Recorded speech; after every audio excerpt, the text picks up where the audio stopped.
John Howard's removal of high-powered semi-automatic rifles and pump-action shotguns after Port Arthur, that we haven't had any gun massacres in Australia since. And as you stated, that's not true. There have actually been 13. If you classify, as they do, a massacre being, I believe, more than 4 people, yes, or 2 or more, there have been 13 around Australia.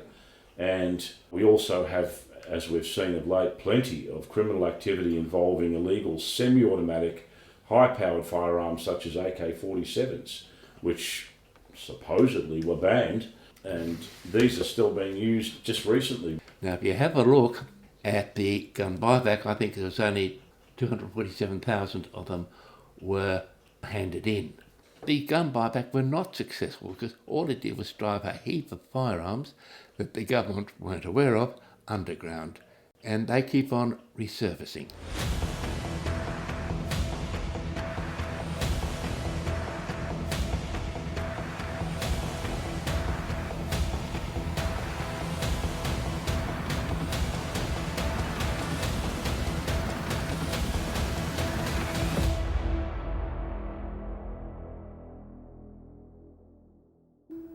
Welcome to the Wasp Files. Some of this material may be distressing and viewer discretion is advised. In relation to the gun laws, we're saying that Albanese's in essence trying to pull a John Howard after Bondi by bringing in sweeping gun reforms.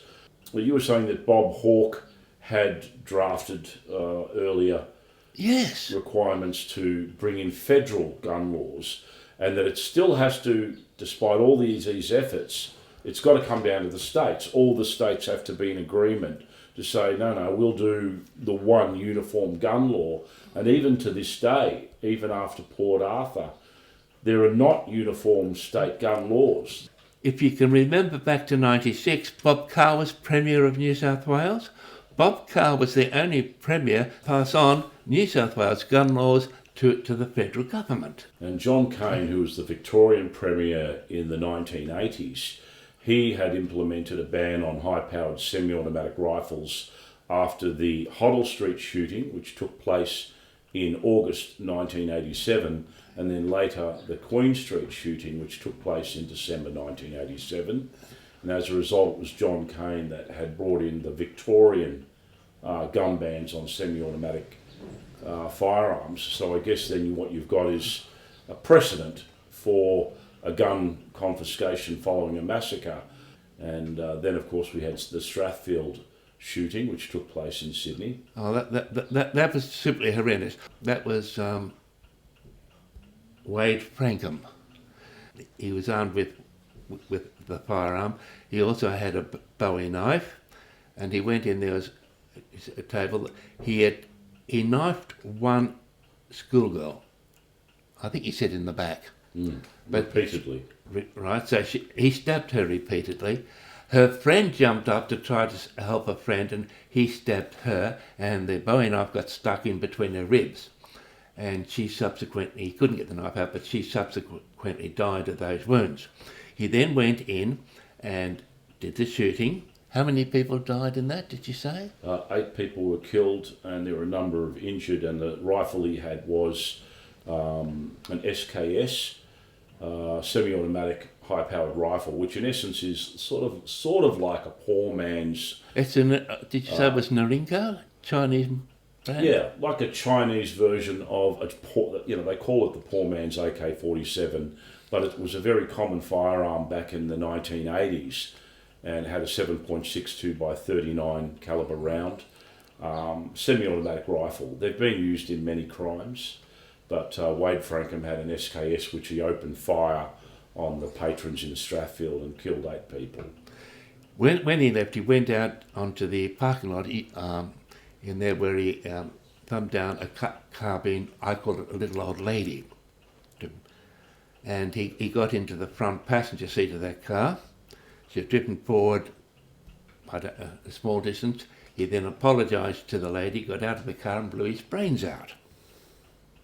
The following week, the ABC have do a show where there's a discussion about firearm laws in New South Wales.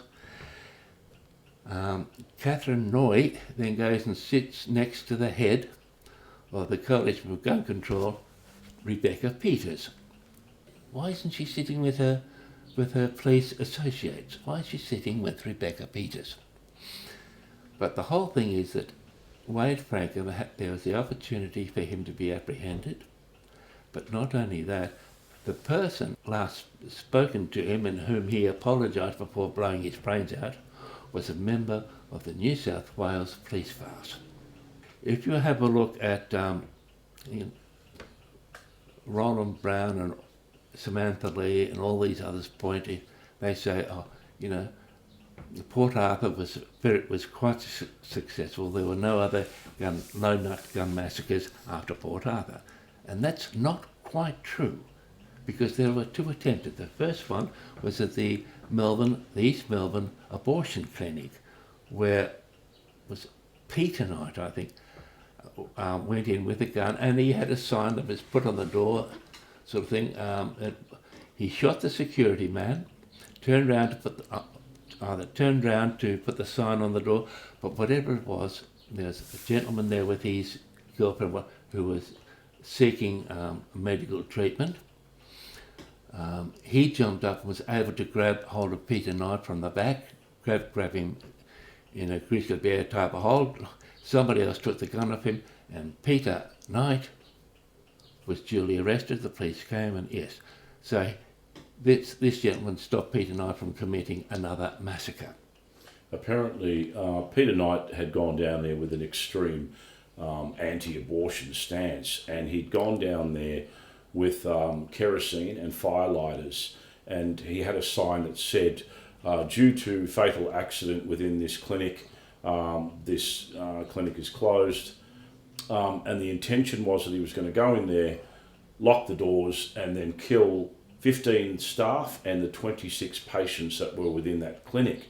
So the only thing that stopped another massacre of a lot of people was the fact that he was tackled after he shot the security guard and the gun was wrestled away. So there was only the one death, but that could very easily have become another massacre. You have a look at this where the victims are actually able to overpower the gunman.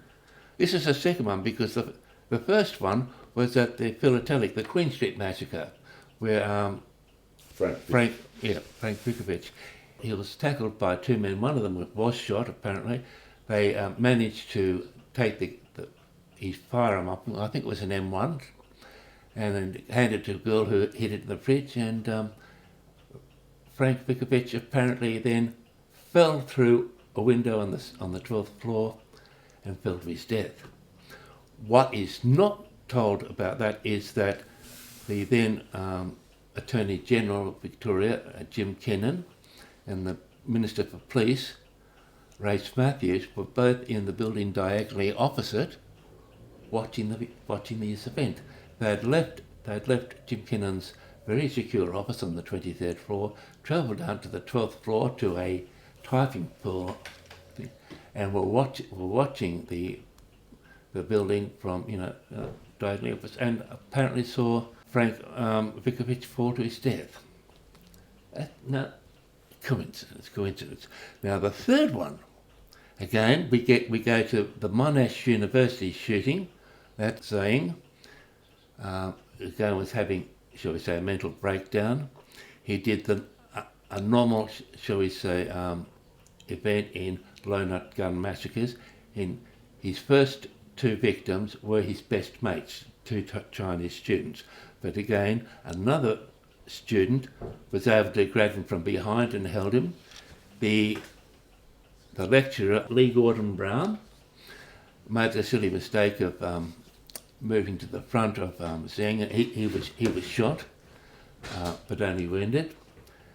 But they managed to get Zeng to the ground and disarm him. And then another lecturer, Professor Brett Ender, entered the room, and Zhang said to him, "It was all I could do. It was all I could do." Now, apparently 6 weeks later, Professor Brett Ender, along with the head of the Coalition for Gun Control, Samantha Lee, wrote an article that was printed in the Melbourne Sun in regard to a shipment of Beretta handguns coming into Australia, and they absolutely slated that, saying how dare these firearms be brought into Australia. So Professor Brett Inder definitely was part of Gun Control Australia, and he appears to be the person who was in control of Xiang. Xiang was taken to court. He wasn't found guilty. He was found to be incompetent to plead and was immediately put into a very secure psychiatric hospital that was being run by Professor Pauline Mullen from Monash University. The same Pauline Mullen who examined Martin Bryant, examined Julia Knight, and was at Aramoana when David Gray did his massacre over there. Was that 93, 92? Not sure of the Aramoana shooting. Just to halt for a second, so I'll give a bit of context, that the main figureheads for Gun Control Australia were Roland Brown, Rebecca Peters and Samantha Lees, and there were some others as well, who have been long-time advocates for gun control in Australia. Just recently, Roland Brown has come out and called for much tighter gun control laws since Bondi, totally negating the notion that the real threat seemed to be radicalised Islamic terrorism. But also the shootings that took place, the previous massacres that we're talking about, all were in some ways pivotal in trying to implement, gun control, and also question the notion of why we seem to have these disturbed, for want of a better term, the classic lone nut gunman who then carries out these killings. Frank Vitkovic, who had gone into the postal building on Queen Street in Melbourne in 1987, had gone in there with a cut-down M1 carbine semi-automatic rifle, which, due to the fact that it was altered and cut down, made the gun fairly ineffective. In essence, it wasn't a semi-automatic rifle. It could only fire one shot, and then a manual action was required to fire the other shot. Reports were that there were unfired cartridges all over the floor because the gun had manufactured. Frank was witnessed in trying to use the firearm and stating, "How do they expect me to shoot people with this gun?" which is an interesting thing to say. When he made his way to the top 12th floor, there was witnesses that said that he did not jump through the window but was thrown through the window. Once again, we have to have these determinations of the circumstances, but a lot of what Andy is saying is that there seems to be some, if for want of a better term, a lot of patterns associated with the people that were there on the day. Professor Paul E. Mullen is the well-renowned and clinical psychiatrist who is always trotted out in relation to some of these mass killings. So he was there dealing with a lot of these people: Julian Knight, Martin Bryant, Jan, who was the Monash University shooter who used handguns in Melbourne, and also in Aramoana in New Zealand when David Gray had opened up with semi-automatic rifles and killed a number of people as well. Paul E. Mullen crops up quite a bit in relation to expert testimony on all of our mass shootings, but I've done some investigation into a lot of the psychological reports, particularly his evaluation of Martin Bryant, and found them to be less than exemplary, and that him to be an interesting character as some of these other people you've mentioned are. It seems to be that with these incidents that we have the classic Hegelian dialectic philosophy, which is you have problem, reaction, solution, where there is a perceived problem. In this case, we have the classic lone nut gunman that commits a massacre, and then you have the reaction, which is the shock and the horror and the demonising of firearms, very much by these very staunch anti-gun advocates such as Roland Brown, Rebecca Peters, Samantha Lees, Professor Alpers. And then you have the solution, which of course is to ban firearms. And so this has been going on. If we look at these previous lone nut gunmen, and I hate to call them that, but they seem to be the title that's given to those incidents, from the 1980s, the late 1980s up 1987. Melbourne has been the lone nut gunman capital of the world. Did you know that little? No, I didn't. Yeah, we've had Melbourne as a city has had more lone nut gun massacres than any other city in the world, including America. We certainly have had, once again, I think you mentioned that it's often lauded that with John Howard's removal of high-powered semi-automatic rifles and pump-action shotguns after Port Arthur, that we haven't had any gun massacres in Australia since. And as you stated, that's not true. There have actually been 13. If you classify, as they do, a massacre being, I believe, more than 4 people, yes, or 2 or more, 4. There have been 13 around Australia. And we also have, as we've seen of late, plenty of criminal activity involving illegal semi-automatic high-powered firearms such as AK-47s, which supposedly were banned. And these are still being used just recently with the Casula shooting in Sydney and the Bossley Park shooting, where a 16-year-old and a 20-year-old opened up on their rival's house with an AK-47. Now, under the Bob Hawke's government, the Chinese exported into Australia over 1 million SKS rifles, which were very cheap and sold very, very well throughout Australia. Now, if you have a look at the gun buyback, I think there was only 247,000 of them were handed in. What happened to the rest? Over 500,000. What happened to them? People buried them. People hid them. And they're now coming to light. So no matter what our anti-gun people tell us, it's not correct. The gun buyback were not successful because all it did was drive a heap of firearms that the government weren't aware of underground, and they keep on resurfacing. So that's the one, with the SKS under Bob Hawke. Now we come to, as I said, we mentioned the Xiang, the Monash University shooting. What happened after that was there was a series of, I think from about 2010, there was a series throughout, especially on the east coast of Australia, of houses being broken into, houses where licensed firearm owners resided, and their weapons were stolen. Quite often, the whole security cabinet in which they were locked in was stolen. And what is very interesting about this is the numbers that were stolen, 97.2% of them have never been recovered. What happened to them?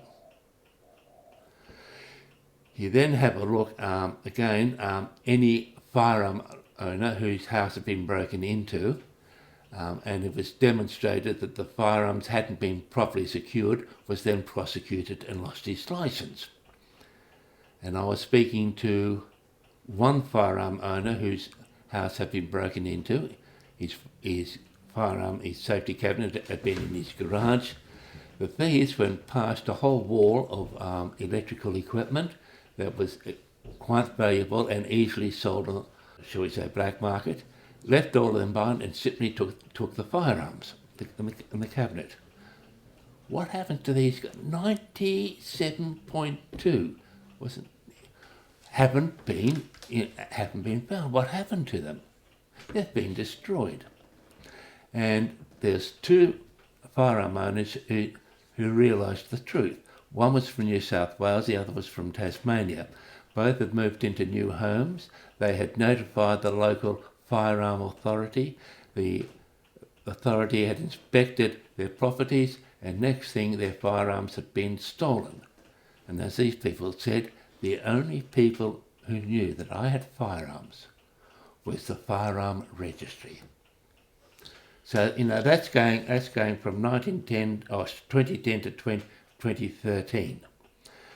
Now, the other thing again, in 2005, Samantha Lee and Roland Brown were pushing for new firearm laws in regard to handguns.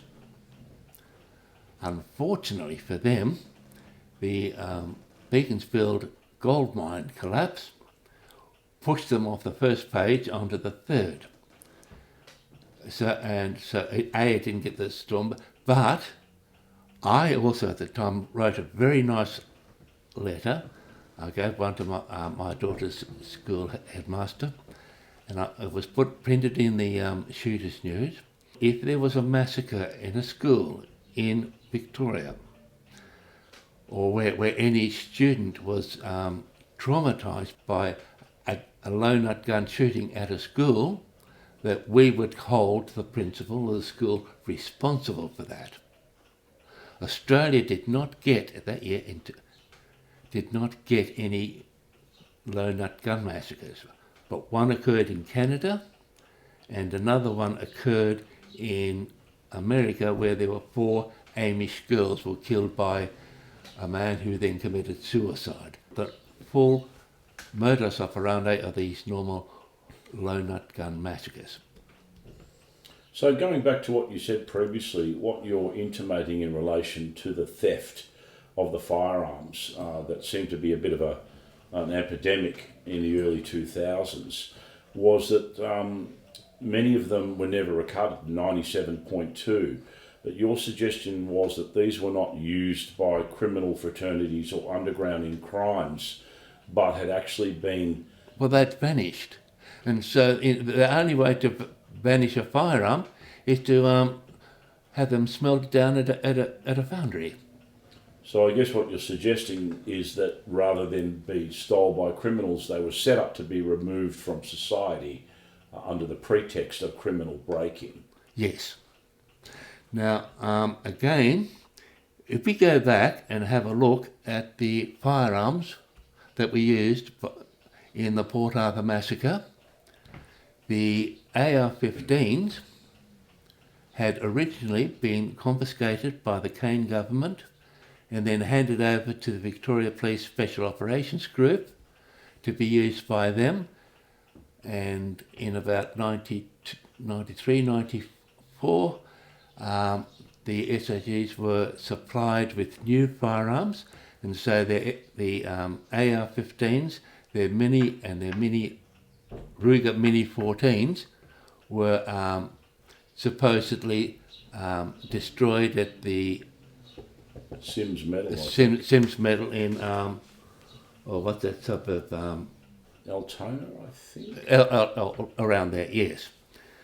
In actual fact, the Ruger Mini 14s were sold to a gun dealer from Bendigo by the name of Garnet Featherston, who on-sold the Mini Rugers to Queensland Prison Service. And the AR-15s, Garnet Featherston sold 3 of them back to Victorian collectors. And when these collectors went to have these firearms registered with the Victoria Police, it was found by the Victoria Police Firearms Registry Office that they had previously been registered in Victoria with the SOGs and then listed as destroyed. That's 3, right, of 17. So it was Assistant Commissioner Graham Sinclair was looked into it. He had a visit from Inspector John Warren from the Tasmania Police, and Garnet Featherston's police visited his business and removed his firearm registry so that any firearms that he dealt with would not be cited by the general public. These are the gun registers. They were seized from Garnet Featherston. Yes. And they have all the information about what goes in and what goes out of the gun stores. Every gun. Garnet Featherston ran, shall we say, a reasonably clean business. Every firearm in, every firearm out. Yes. and the police then seized that register. And he had a lot of dealings with selling. Garnet had a lot of dealings from Granite Arms selling weapons to the police. He had a very close connection with this Special Operations Group, very special. And along with Terry Hills, his gun registers were seized as well. So both of these dealers, who in essence had some association with the firearms that were used at Port Arthur, allegedly, their registers have never seen the light of day, never seen court, never been presented as to who bought the firearms, who bought them in, who they were sold to. My indications were that Garnet had on-sold these confiscated firearms from Victoria down to Tasmania, and that one of these had supposedly ended up in the ownership of Martin Bryant, the Colt SB1 or AR-15. So the origins of the firearms, which you would imagine would be very important to determine, specifically if you're going to use those as an excuse to then confiscate firearms from law-abiding shooters, that should have been determined by a coronial inquest or an open trial or a royal commission to say, well, these are where the firearms came from and these are how they ended up down in Tasmania. But that never happened. So when it came out that Graham Sinclair had admitted the sale of the Victorian Special Operations Group firearms to private purchasers and to Garnet, the argument was then posed that the people that put the AR-15 back on the street were the police. Yes.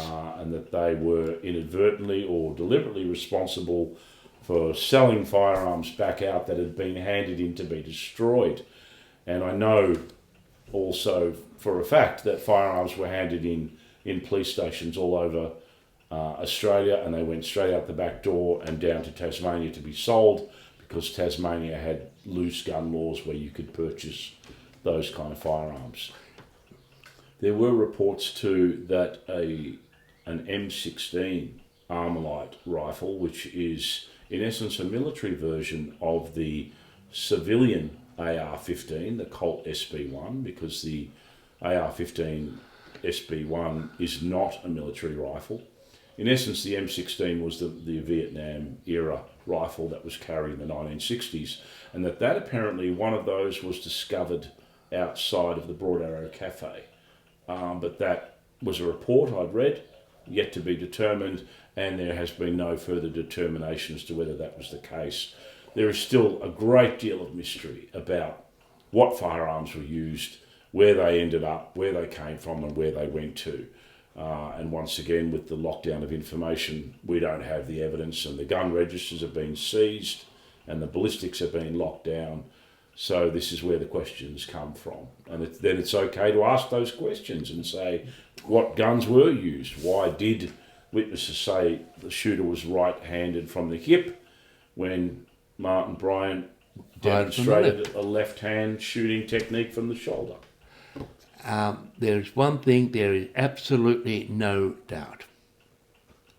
The Victoria Police, SOGs, unlawfully sold to Gunner Featherston their firearms, which they then had reported to have been destroyed at the Sims metal furnace, Braybrook, I think it is, doesn't matter. Anyway, that part of Melbourne. Victoria Police are responsible for the sale of firearms that were used in the Port Arthur massacre. Being an ex-Victorian police officer yourself, were you aware of a lot of, shall we say, impropriety from various members of the force in relation to things like illegal firearms and missing evidence and drugs and so on? I guess it's a roundabout question, but it does have relevance in this case. No, I didn't work at St Kilda. I worked at Fitzroy and Northcote, Heidelberg. We had some very good senior staff there. But I'm told that when the police raided the St Kilda police station and they checked into the ceiling, the amount of drugs, firearms, knives, etc. was extremely large. This was in relation to the St Kilda police station that had come under a lot of investigation and scrutiny in relation to perceived illegal activity, and was raided, and it was discovered that there was some problems with what was discovered on the premises. So I guess, we're getting in a roundabout way, but, it's very easy, as we say, to demonise law-abiding shooters, and certainly now Albanese. Anthony Albanese has now brought in these proposals for sweeping gun reforms once again, and we're hearing again from the anti-gun advocates to get more guns off the streets, but they are totally and absolutely failing to address the fact that the people that are using these guns in criminal matters do not follow the law, and that there are most of these guns are illegally obtained and procured. Yes, the Bondi shooters were licensed, or at least the father was licensed. The son, Sajid, was not. However, he was on an ASIO watch list for 6 months, and the question then has to be asked. The law is that you must be a fit and proper person to own a firearms licence and a firearm, and in this case the father was considered to be that, even though the son was under investigation, and both of those individuals allegedly then carried out illegal activities with licensed firearms. Yes, it is interesting, isn't it? So I'd like to get your perspective on the parallels between the two mass crimes, which are 29 years apart. We've got Port Arthur Massacre, John Howard's gun ban, ostensibly at the time legal semi-automatic high-powered rifles. Now you have Bondi with legal licensed firearms that are not semi-automatic, but they're what they call straight pull actions. And we have again a mass crime and an attempt by the Prime Minister to effect more gun laws. I wanted to finish up by saying that you've been an amazing support for me since we met fairly recently in relation to our investigations into Port Arthur, and still decades later from your early exploits and endeavours and decisions to go, Port Arthur needs closer looking at. But I guess, it's something that you should be proud of, because it's been a lifetime vocation for you in many ways. And some of the information you provided to me has been eye-opening. I had no knowledge of a lot of the material that you've managed to accrue, and your perspectives and understandings and also experiences in uncovering these things. So I guess in some ways will you always be a Port Arthur advocate for further investigation, or where are you in relation to continuing on with that? My view at Port Arthur, it's going to go down in history for all the wrong reasons. I really do not want to see anything like that occur in Australia again, and that's the main reason why I keep on pushing it.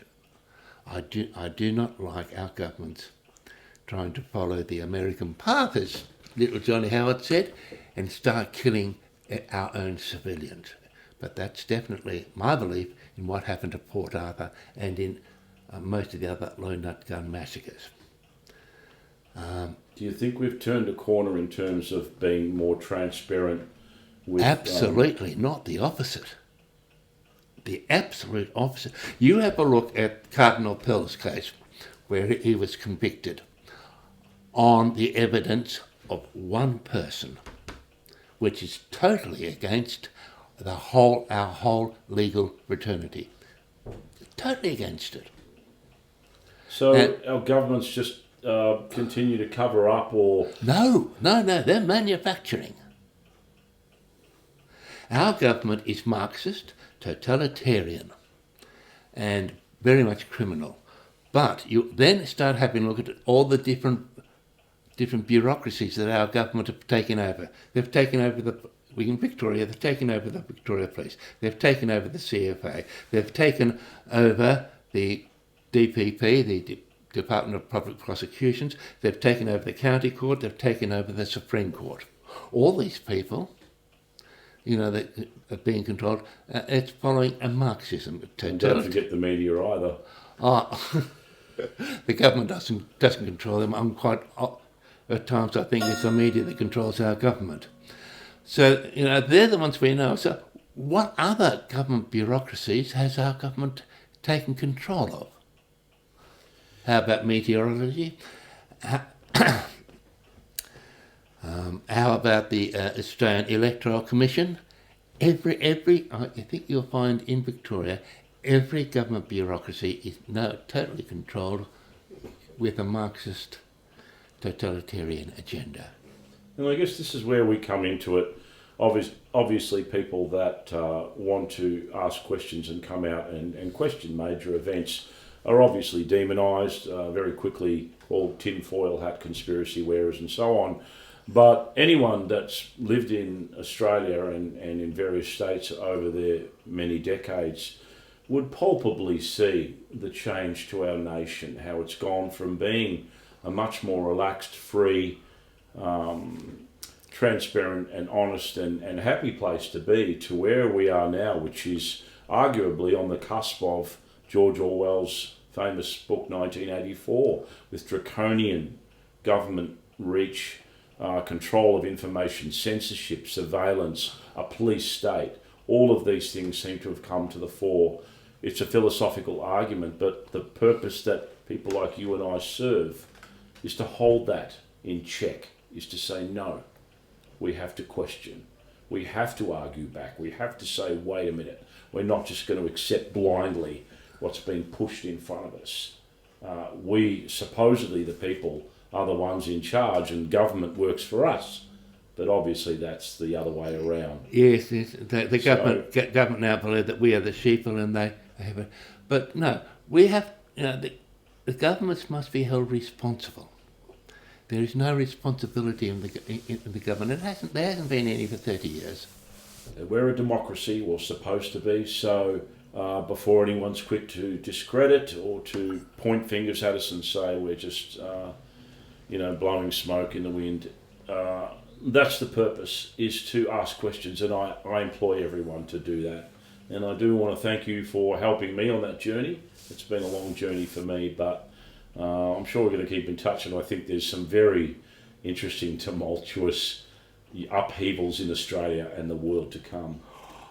I honestly believe this year we're going to enter into a world war.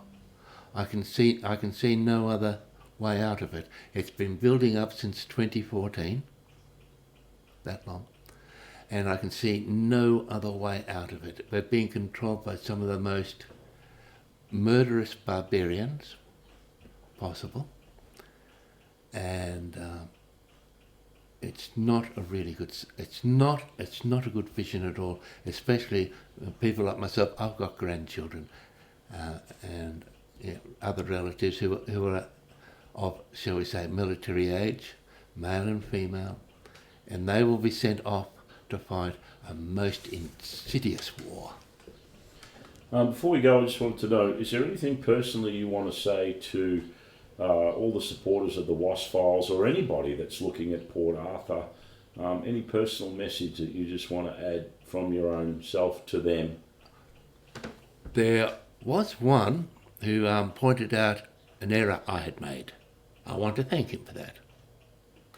Most of the, I am very, look, I hope I have educated you in some manner. It's taken me a very, very long time to get here, and it is a very difficult path. But again, when I was in the police force, preparing to be retired ill health, one of the things every time I said, oh, they wouldn't have done that, I was proven wrong. They did. When you have a look at our government today, every time you say, oh, they wouldn't have done that, you will find that they have. Our government is not for us, it is for themselves and for their political ideology. It doesn't matter whether you're a Christian, Muslim, Hindu or whatever. Most people in Australia are very decent people. Doesn't matter the colour, skin or whatever, doesn't matter their age. Most are very, and for all of us to be held account by a select few, I find to be most unfair. I agree. All right, thank you, Andrew. My pleasure. Pleasure. Thank you for joining us for this episode of the Wasp Files. New episodes will be uploaded every Tuesday at 7 p.m.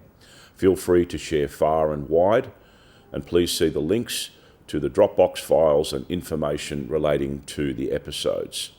Also, without any obligation, please see the Buy Me a Coffee campaign, which helps keep the channel running and also provides profits to my friends who are survivors from Port Arthur who have supported me on this journey. Thank you.